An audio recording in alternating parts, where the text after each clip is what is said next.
Over the years, I think he did become somewhat of a father image in my life.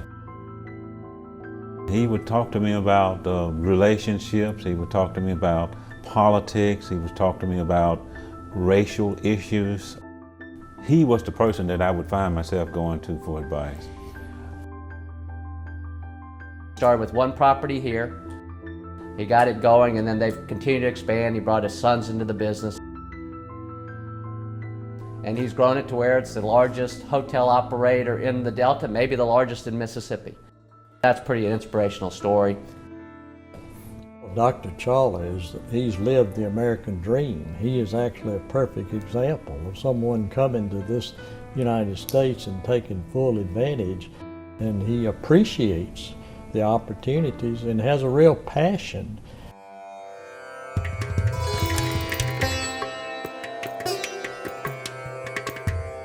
Young V.K. Chawla's opportunity to even get to this country to take a shot at the American dream almost never happened.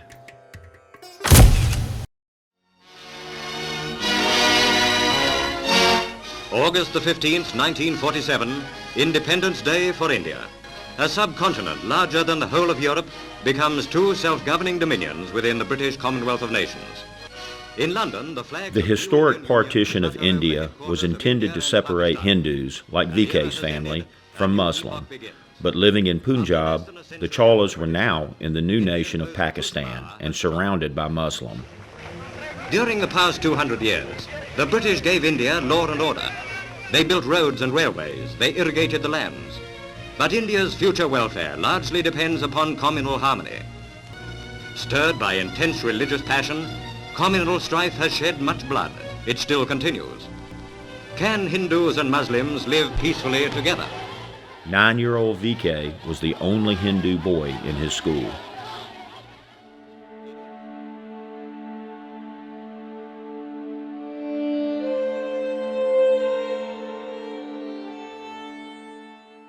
The whole town, all the Hindu families were attacked.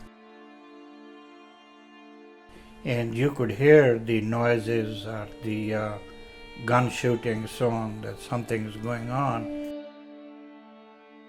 So I was hiding inside the headmaster's office. I was taken to my home to see what has happened or what went wrong with the house or the family. I found the dead bodies of my father, two older brother.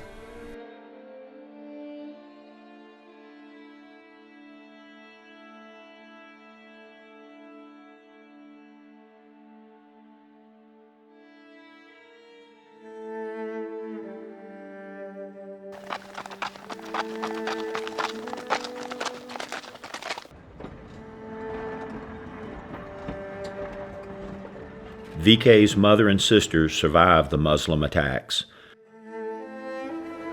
and later found safety in a refugee camp. They lived in the camp for 8 years. A 20-foot by 20-foot barrack with no walls was home for them and 4 other families. No electricity.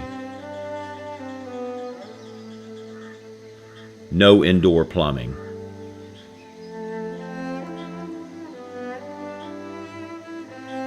Even under seemingly unbearable living conditions, young V.K. continued his pursuit to be educated and graduated from the camp's high school.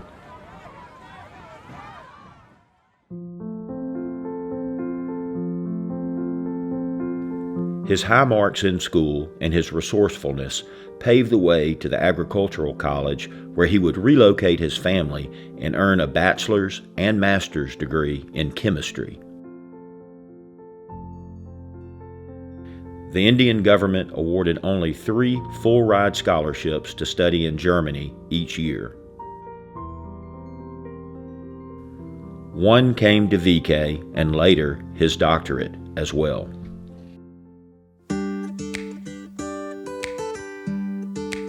After a 10-year courtship which began in the refugee camp, VK and Chunder defied the caste system and the Indian custom of arranged marriage to be wedded in July 1964. However, despite his impressive academic credentials, VK struggled to provide for his wife and newborn baby, Dinesh. Without a job, he struck out for Canada, leaving wife and child behind.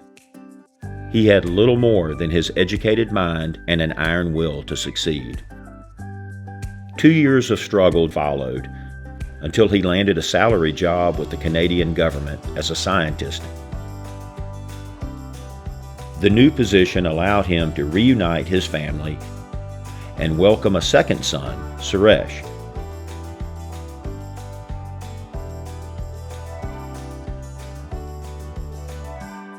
But his financial struggles were not over.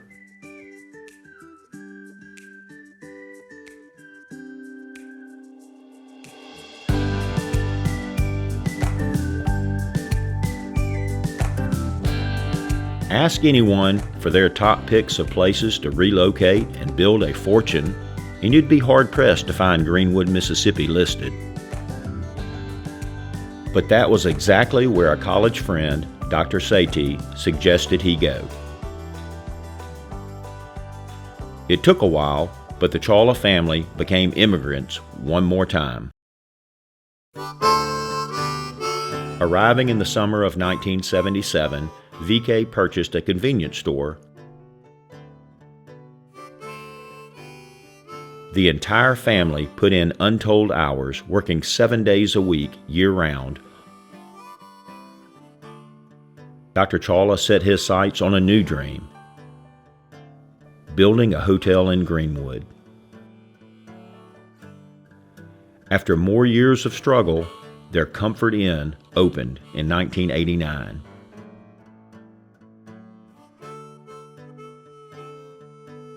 It would be the first of 17 hotels throughout the Mississippi Delta, owned and operated by Chawla Enterprises.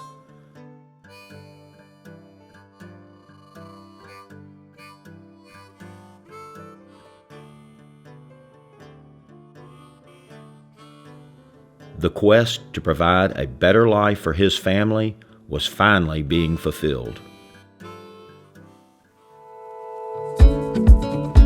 During the 38 years Dr. Chawla served on the Chamber of Commerce Education Committee, he contributed hundreds of thousands of dollars to scholarships and stipends for teachers and students.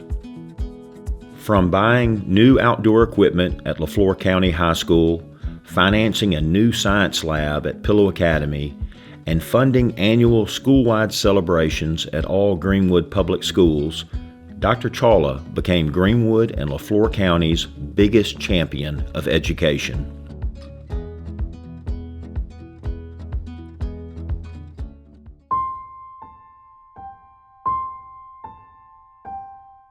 Dr. Chawla was honored in many ways in Greenwood over the last decade of his life. In 2008, he was honored by the Greenwood Commonwealth with the Community Service Award. If anybody had a reason to hold a grudge, Dr. Chawla sure would have one, to have gone through the anguish and the misery he went through, and yet his attitude is he remembers the Muslim teacher who saved his life. And I think that is pretty inspiring.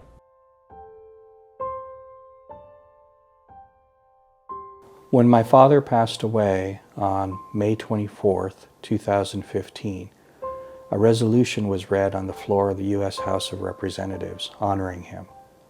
That little 9-year-old boy went on and became the first member of his family to reach high school. He pursued it even further, and he became a PhD in environmental chemistry. His next step was to go to Canada. There he rose to the level of one of the highest research science positions in the whole country, and he moved to Mississippi and started his life all over. That 9-year-old kid from a refugee camp in India lived the American dream. I remember watching him as a child as he spoke to local public school students or to the hospital board, and thinking to myself that one day I wanted to have that kind of impact. His wisdom and actions inspired me in so many ways, not just to pursue my higher education and fulfill my potential as I'm trying to do here in Washington, D.C., but most importantly, to come back one day and help out the community that helped raise me. While many of you may have known him for his efforts in the hospitality industry or for his community service endeavors, I was lucky enough to know him as a kind and loving grandfather. Dadu, you always put your family first. Most importantly, your grandchildren first. Thank you for teaching me the valuable lessons of making each day count and never fearing the hard days. You taught me what it means to work hard, not for yourself, but for those around you who you love, including your community. I love you, I miss you, and I'm certainly inspired by you every single day.